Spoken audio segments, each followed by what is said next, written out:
Hello বন্ধুরা, welcome back to Priyanka JoJo blog. তো কেমন আছো সবাই? আশা করি সবাই খুব ভালো আছো, আমিও ভালো আছি আর সবসময় ভালো থাকবে। তো এই ঘরটা তো তোমরা দেখেইছো, এই ঘরটা নতুন করে সুন্দর করে সাজানো গোছানো হয়েছে।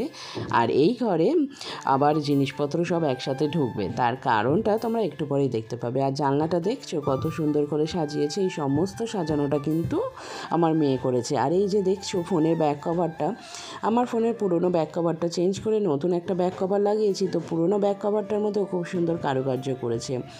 আর এই দিকে দেখো তাকগুলো খুব সুন্দর করে গুছিয়ে নিয়েছে, ওর বই রাখার জায়গা। তারপরে এই দিকে আমার সাজাগোজার জিনিসপত্র, আমার সাজাগোজা বলতে আমার ক্রিম টিমগুলো সব সুন্দর করে রেখে দিয়েছে এইখানে। আর এইখানে বিছানাটা এখনও একটু অগোছালো আছে, কারণ একটু আগেই তো ঘুম থেকে উঠেছি, এখনও বিছানা টিছানা গোছানো হয়নি। আর ওই দিকে আজকে মিস্ত্রি এসেছে, কারণ মিস্ত্রি ওই ঘরটা খালি হবে, ওই ঘরের ছাদটা খুলে আবার ওই ঘরের ছাদটা ঢালাই হবে, তো তাই ওই ঘরে জিনিসপত্র সব এই ঘরে চলে আসবে, এই ঘরে সব আবার প্যাকটাপ হয়ে যাবে। দেখো এই ঘরে আস্তে আস্তে জিনিস খোলা হচ্ছে, বের করা হচ্ছে। তো এই ঘরে যে খাটটা ছিল, বড় খাটটাকে খুলে রাখা হয়েছে, কারণ ওই খাটটা তো ওই ঘরে পাতা যাবে না। আর এই সামনের ঘরের তুলনায় পিছনের ঘরটা একটু ছোট, তো সেখানে দুটো খাট পাতার মোটেও জায়গা নেই। সামনের ঘরটা এতটা বড় যে সেখানে একটা খাট, চৌকি, দুটো আলমারি, শোকেস সব এঁটে গেছিলো, কিন্তু এই পিছনের ঘরটায় সব কিছু আঁটবে না। তো যাই হোক, এই ঘরটা এক এক করে খালি হবে। ওই ঘরে এখন দুটো আলমারিকে ওই ঘরে শিফট করা হয়েছে, দুটো আলমারি পাশাপাশি আছে। আর এদিকে এই ঘরটা এখন পুরোপুরি ফাঁকা করা হবে, কারণ কালকে থেকে এই ঘরে কাজ শুরু হবে। প্রথমে গাঁথনি আর তারপরে ছাদ ঢালাই। আর তারপরে তো জানো, ছাদ ঢালাই হলে মোটামুটি 15-20 দিন বা প্রায় 1 মাস মতন ওই ঘরটা বন্ধ থাকবে। তো এই দিকে আলনাটাকে নিয়ে এসে ঠাকুর ঘরে রাখা হয়েছে, কারণ একদমই যেন জায়গা নাই বলতে গেলে। আর পাশের বাড়িতে বা কত জিনিস কতবার রাখা যাবে, ওদের বাড়িতে এমনিতেও অনেক জিনিসপত্র আছে, একদম ঘর কমপ্লিট না হওয়া পর্যন্ত ওদের বাড়ি থেকে তেমন কিছু জিনিসপত্র আনাই যাবে না, এখনও আছে। যাই হোক, ওরা রাখতে দিয়েছে তাই আছে। তো এই ঘরে এখন দেখো এই পাশাপাশি দুটো আলমারি আছে। আর এই দিকে বিছানার মধ্যে এখন ঢাই করে কিছু জামা কাপড় রাখা আছে, যেইগুলো সব অগোছালো ছিল। এর মধ্যে কিছু শীতের পোশাকও আছে, তো পোশাকগুলো ভাবছি আলমারিতে ঢোকানোর আগে পোশাকগুলোকে একবার ভালো করে কেচে নেব, আবার কেচে টেচে নিয়ে একদম আলমারিতে রাখবো, তাতে ভালো থাকবে। আর এইবার দেখো এই ঘরে শোকেসটা চলে এসেছে, আর আমারও স্নান টান কমপ্লিট হয়ে গেছে। এইবার আমি গিয়ে সকালের জলখাবারটা খেয়ে নেব, তারপরে অফিস যাব। আর এই দেখো এইটা এখন বিছানার মধ্যে পড়ে আছে, একটু আগেই পড়ে টরে আসলো, পড়ে এসেও ভীষণ ক্লান্ত হয়ে বিছানায় পড়ে গেছে।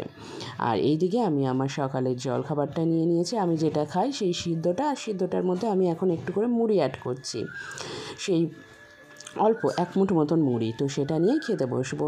এইবার খেতে খেতে তোমাদের সাথে একটা কথা শেয়ার করি।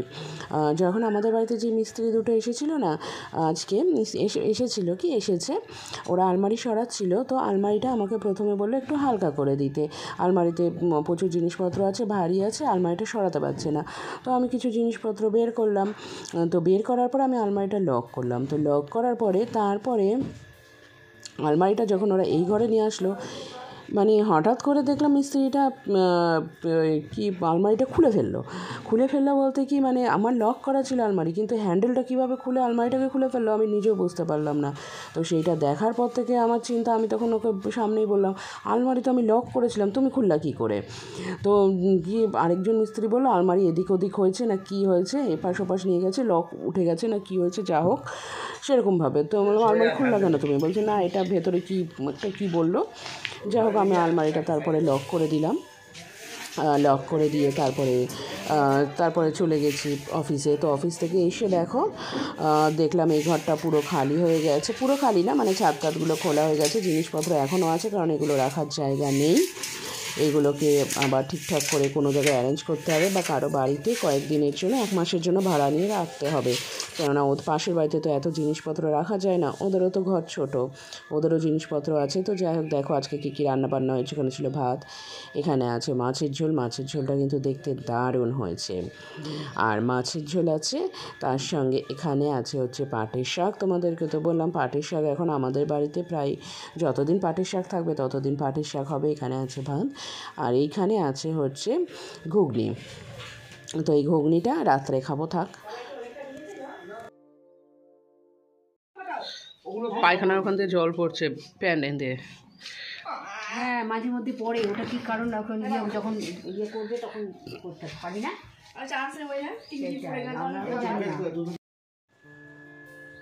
অফিস থেকে একটু আগেই বাড়িতে আসলাম, এসে নিয়ে এখন ফ্রেশ ট্রেশ হয়ে জল খেয়ে এবার এখানে মুড়ি আর ঘুগনি খেতে বসলাম। ঘুগনি মুড়ি তার সঙ্গে পেঁয়াজ কুচো দিয়ে ভালো করে মেখে নিয়ে খাবো। আর মেয়ে গেছে পড়তে, ওকে ওই 9টার দিকে আমি বেরোবো, 9টা বাজতে 5-10 বেরোবো, ওকে আনতে যাব। তো একটু খাওয়া দাওয়া করে নিয়ে ঘরটা একটু যতটুকু গোছানোর গুছাবো, গুছিয়ে নিয়ে তারপরে চলে যাব। কারণ জানোই তোমাদের এখনও জিনিসপত্র অগোছালো আছে, বিছানায় ডাই হয়ে আছে, সেইগুলোকে সব আলমারিতে ভরতে হবে। আর আমার আলমারিটা মনে হচ্ছে যেন দিন দিন ছোট হয়ে যাচ্ছে, জিনিসপত্র এত বেড়ে যাচ্ছে যে আলমারিতে রাখার আর জায়গা থাকছে না, তাই খুব অসুবিধা হচ্ছে।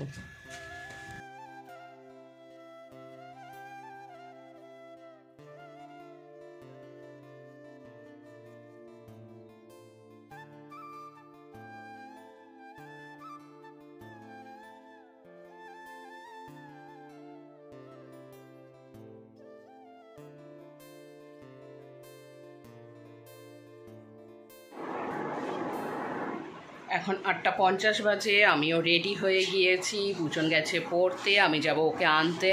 তো এই ঘরটা দেখছো আবার অগোছালো, আবার সব জিনিসপত্র এক ঘরে, কারণ আবার আমরা একটা ঘরে, তোমরা দেখলেই ওই ঘরের ছাদটা খোলা হয়েছে, ওই ঘরে ছাদ ঢালাই হবে আবার মোটামুটি 1 মাস।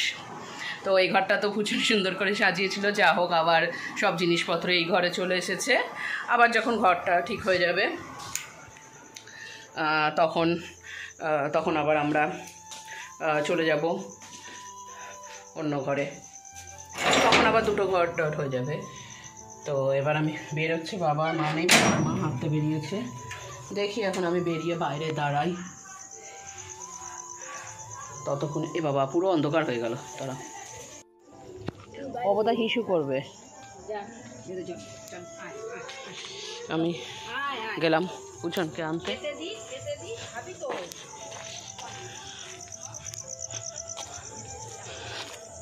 একটু আলোই জ্বালিয়ে যাই।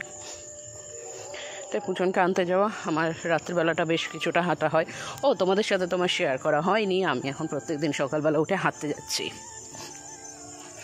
সকালবেলা মোবাইল হাতে নিয়ে বেরোই না, ভয় লাগে, ফাঁকা থাকে রাস্তা, কেউ যদি কেড়ে নেয়।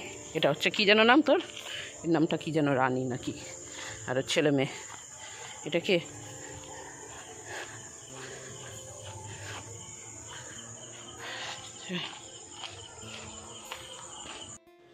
পুচনকে নিয়ে একটু আগেই বাড়িতে ঢুকলাম, মা এদিকে আলু সিদ্ধ মাখছে। আজকে রাতের মেনুতে আলু সিদ্ধ, ডাল ভাত, ব্যাস। তো চলো তাহলে আজকের ব্লগটা এখানেই শেষ করছি। সবাই খুব ভালো থেকো, সুস্থ থেকো, আজকের মতন টাটা।